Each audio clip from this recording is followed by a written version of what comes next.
because we need to talk about the South, Yeah, yeah, we and do. that's next on the compass. So we'll start on the AFC side because I think that's the better side to start on.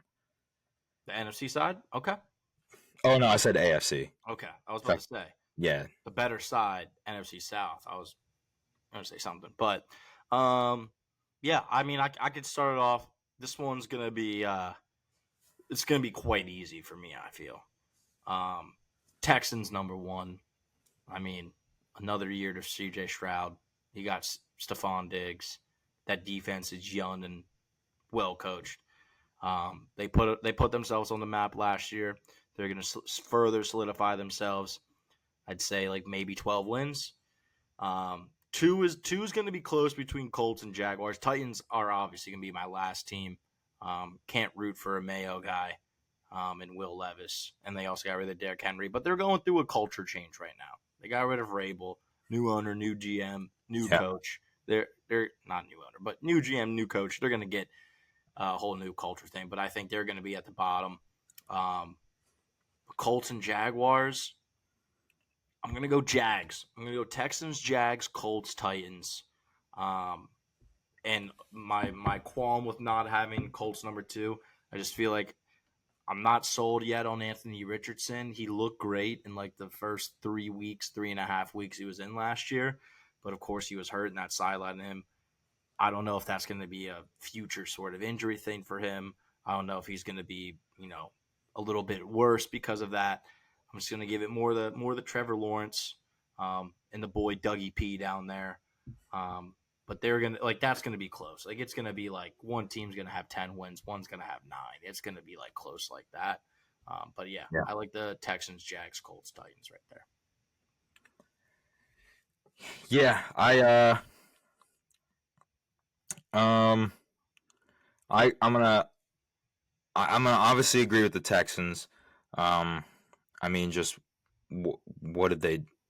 I mean, the shit that they did this offseason. I mean, obviously getting Stephon Diggs, but Joe Mixon, Danielle Hunter, Aziz Al Shahir, Jeff Okuda. They signed back Dalton Schultz. Like they got stronger on the deep. They got stronger on both ends of the ball. Like this could be the best team in the AFC. Yeah, And yeah, yeah, you're counting a lot on the second year quarterback, which we people talk about the sophomore slump a lot. yeah. You can't say that he's a victim of it until he actually is. So we'll see. But if it's hard for me to say that he's going to regress with all these additions around him. CJ Stroud, that is, and the coaching staff too with D'Amico. There's no reason for me to say now that the Texans are not going to win this division. Yeah, Anthony Richardson makes things interesting here, I think, yeah. He's the X factor of how this division will shake out. I feel. because I mean, Jaguars are tough because Trevor Lawrence is tough because I'm trying to think. They replaced Ridley with somebody, um, but I can't. Gabe Davis. Yeah, they got Gabe Davis. They got Brian Thomas Jr. Two solid additions at wideout. I love me some Parker Washington too. Yeah, Um, but Trevor Lawrence is a guy who I'm just like looking at, and I'm like, he's obviously good, but when's he going to take the next leap? He when's he hasn't going to taken take a the leap. next leap? He hasn't taken his leap. I mean, this wasn't he a number one overall pick, Mister Sunshine, Natty Champ with Clemson. Yeah, dude. And I think the thing that I've noticed in that, like with him in the NFL, obviously there are some outliers, but like he plays too much, too much. He plays too mechanically. Like he's almost too like mechanical with his movements, and I think like almost too like mechanical going through his progressions and stuff like that. And like I don't know, maybe I'm just like grasping at straws here, but like he hasn't been bad. Like you look at the box score and you're like, what? Like nah, you anyone who's watched Trevor Lawrence is like nah, he's been good. He was in a shit situation his rookie year. Last year, the last couple he's been fine. But like, is he gonna be able to take that next step? And I feel like that comes with like off script shit. Like like just exploiting. I don't know, but I just feel like, and maybe another leap from Travis Etienne would help potentially another year in that Doug Peterson system. It's really a toss up, I think, but I'll just say for the sake of parity and because the fact that I'm a big Anthony Richardson fan, just because he reminds me a little bit of Cam when he was younger. I'm gonna say he comes back and is healthy this year, and he does his thing. And I think with Jonathan Taylor, I think it's another year in that system. And they got Pittman back. They got Downs. They got a decent defense. I don't think I have no reason to like. There's no like one thing that's like pulling me either which way for these two teams. So but I'm gonna I'll put the Colts ahead of them just for sake of parity. Just I don't know. I think something with and I also look at Doug Peterson's kind of, I don't know, history with the Eagles, and it's like he's been good, but then there are some like lulls in there, and maybe he like hits a wall or something, and it's like we need something here. I don't know, like a big time playmaker, something of the sort. Calvin Ridley was also hella underwhelming last year, which is another reason the Titans paid him a crap ton of money. Titans paid a crap load of money to a lot of people. Which and Tony Pollard too. I think Pollard, yeah, Snead.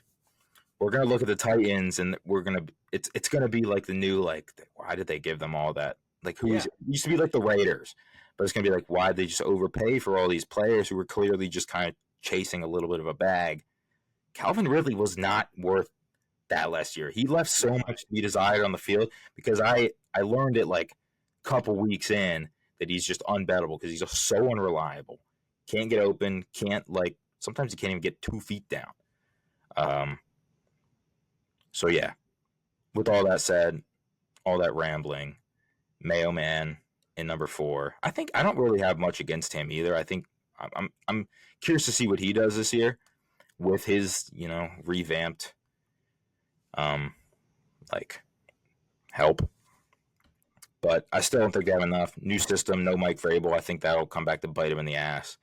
They're going to be top 5 picks. Yeah, I don't want to put them at the worst team, but I like that top 5. I also like the comparison you made with the Raiders. I think that's a beautiful comparison. Like they're just chucking all this money out because they have to because of the cap, and like what else are they going to do? But we'll see. They could be great. I mean, Ridley, for what it's worth, the name sounds good. Yeah. I mean, Snead is a beast, though. I wanted Steelers to get him, so I'm a little jealous about that. But I don't really. Yeah, let me cut in with Snead real quick. Did you hear about? I saw a clip on Twitter of him talking about Yeah, he said he didn't want to get traded. He just wanted to get paid. Yep. And the Chiefs were like, "Nah, get the hell out of here, then. We're gonna trade your ass so you can get signed." That was crazy. But why? He was saying he was just he's basically like your success. Like all his siblings, family was either dead or in jail or selling drugs. Oh shit. Yeah, he's. I'll try to find it and send it to you. So he was just trying to get the bread. But yeah, he was just like I always had that mindset I needed to be the one to make it out, and I needed to be the one to save my family. And I was like, oh shit, gotta respect a story like that. So yeah, go look at. I'm not gonna quote him, but go look it up because it's there. Okay, I was about to say. I mean, he sounded pretty. I only heard the part about how he was I didn't even want to get traded. I just wanted a new contract. But then they just ended up trading me, and he was like, "Man, it stinks. I was in this league for 2 years, and I got 2 Super Bowls, and now I'm traded. I'm gonna miss them." And I was like, "Damn, dude, that sucks." But now after hearing what you just told me, I'm like, you know what? Go get that bag, bro. It might suck playing in Tennessee, but brother, I don't think taxes are that high in Tennessee. I think you could save that by yourself, by your family, big old crib. I think it'll be all good. Here it is at _ML football on Twitter. They reposted it. Okay. Just talk about he was born in jail, almost got shot. His brother got killed. Yeah, it was pretty. Jeez. Yeah, it was pretty deep. I watched it at like right when I woke up. It was at like 11 in the morning. I'm like, fuck, bro, like why am I watching this right when I wake Yeah, up? I might buy a Tennessee Snead jersey then. Yeah, I'm a B. Yeah, you got to always. I was about to say he just got a brand new fan in me today. I didn't watch the whole thing. But okay. We'll close the book there though. We'll move over to Mhm. the NFC. This is the poopy division. It's been the poopy division for quite a while.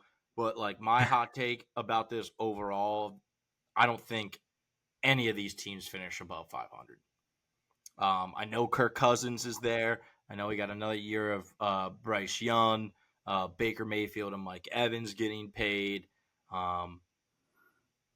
A lot of sort of storylines. I didn't obviously Panthers Deontay Johnson that we talked about, but this division just like none of these teams scream like, oh, we're gonna win the Super Bowl or oh, we're gonna compete in the playoffs. One of them has to be in the playoffs due to the rules, which I would put the Falcons there. I think adding Kirk Cousins with all the young talent that they have on offense, I think that puts them at the best, well positioned. Um, Also, another team I'm going to put at number 2 would be Buccaneers. They made the playoffs and obviously beat the Birds. What do you No, continue. I just continue. I did not expect that. Not what you said. What something I just saw. Okay. Um, but I'm gonna go Falcons, Buccaneers, Saints, and Panthers. But Falcons are probably gonna be 8-9, and Buccaneers might be 8-9, but Falcons will probably win the tiebreaker over them. So I just don't. I have no faith. I hope Kirk Cousins can prove me wrong, but it's Achilles tear. Although, like, I hope he's talking with Kevin Durant about how he healed from his Achilles because Kevin Durant seems like he didn't skip a beat, and there's a lot more movement. I feel for a longer period of time with basketball players versus football players, but Kirk is very young, plays a very important position. Just makes me nervous with the injury that he had and how successful he can be. Um, but I'm confident at least putting them number 1. But they're not going to win a lot of games. Yeah. So when you said, I think none of the NFC South teams finish over 500, I was like, it's not a bad take. I'm curious to see what like Vegas thinks. So I went to their regular season win totals. This is on FanDuel. I assume it's the same everywhere. And the one that got that reaction out of me is alphabetical. Well, Falcons are 9.5. Okay. Good line. That's a good line. It's a great line. Saints are 7.5. Decent line, but I still feel like I would go under on I that. go under on that too. Yeah. The Bucks are 7.5. Another That's a great freaking line, dude. another good line. Yeah. This one, guess what the Panthers season total is? 2.5. 5.5. 5. 5.5. 5.5. That seems extremely high. Right, bro? For they added Deontay Johnson, a washed up Jadeveon Clowney, maybe short up their line a little bit, a new coach who is unproven, by the way. 5.5, man. Yeah, dude. I gotta see who else they added. I'm going on their official website. That's a it. bunch of people They got Miles. They got Chuba. They didn't upgrade there. I mean, unless they're expecting Bryce Young to take a massive sophomore leap, but I don't see it. Under a new system, I don't see it at all. Yeah, I don't know. I don't see it. So what do we got? They got washed up Clowney. You mentioned Deontay Johnson, who can't run straight. And wait, here's another. I'll add another caveat. Okay, yeah, go ahead. The under is juiced. The under is the plus money. Really? Over minus 124. Under is plus 102.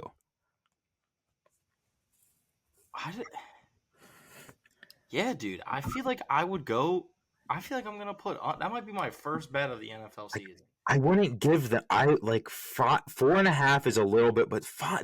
I wouldn't give them 6 wins. They're not winning 6 games. Yeah, No chance. because even if they split, that's 3 wins. Yeah. I mean, it depends on what their schedule is, though. Like, if they're playing, I got to look at the schedule real quick. Maybe, but like, dude, they were so bad, and every other team got like better. So they got Saints. So let's just run through it real quickly right now. You just give me just you, and I'll count how many wins that they have. Ready? Here we go. Saints. L in New Orleans are losing the opener. Chargers. Probably a loss too. Okay. Away against the Raiders. And this it's tough to say. I guess it is tough to like because you don't know how these teams are going to shake out. But like I'll even give them a dub against the Raiders where they get one. I give them a win against the Raiders too. Home against the Bengals. Loss. Could be a trap game for Bengals, but probably a loss. Away in Chicago. Nah. Falcons. Home. Probably not. Commanders away. They're not beating the Command. Probably not. I don't know. No. We can give them it. We'll give them it. If you say I don't know, we'll give them it. So that's 2 so far. We're at the end of October. Wait, hold on. This schedule does kind of suck. This is kind of an ass schedule. But yeah, dude, I'm looking at they got a stretch of Chiefs, Bucks, Eagles, Cowboys. I just don't. I think 4.5. Well, you said no, it was 5.5. Yeah, dude, I would smash that under right now. I think so too. It's just the only they're not. It's just this like Falcons, Commanders, Broncos. Then they have the Saints at home. I don't know. I don't know. These see off the rip, I was like, ew, that's a horrible line. But maybe when you dive a little bit more into it, I don't know. I would still go under though. Yeah, I don't know. Like we're high on Danny Dimes. I would say they probably it's safe to say they split all their division games. Yeah, sure. And if you take away their division games, like I don't think they're winning at home against the Chargers. Like John Harbaugh and Herbert, like I feel like if anything, they're going to start off strong and then they'll collapse. Probably. They're not like maybe I'll give them the Raiders. That puts them at 4. Burrow, I don't think you're going to beat Burrow in September. They're not going to beat Caleb. Commanders, I guess that puts them at 5 then. Broncos could be bad. Maybe I don't know. Yeah, maybe. Yeah, maybe. It's a shit schedule. Maybe. Oh, maybe. But I still wouldn't. I would still go under, especially if it's plus. Yeah. Like they didn't. Every game I watched with the Panthers last year, I didn't want, but like I pay attention to every score every Sunday. It was always like they were pulling teeth to get like 14 points. Yeah. I don't think Deontay Johnson is gonna like completely change that. And a new coach, like I don't know. I don't see it. Yeah. No. But I think we're both consensus that that's gonna be a pretty piss poor division. Yeah. I said I don't think any team is going to have a winning record.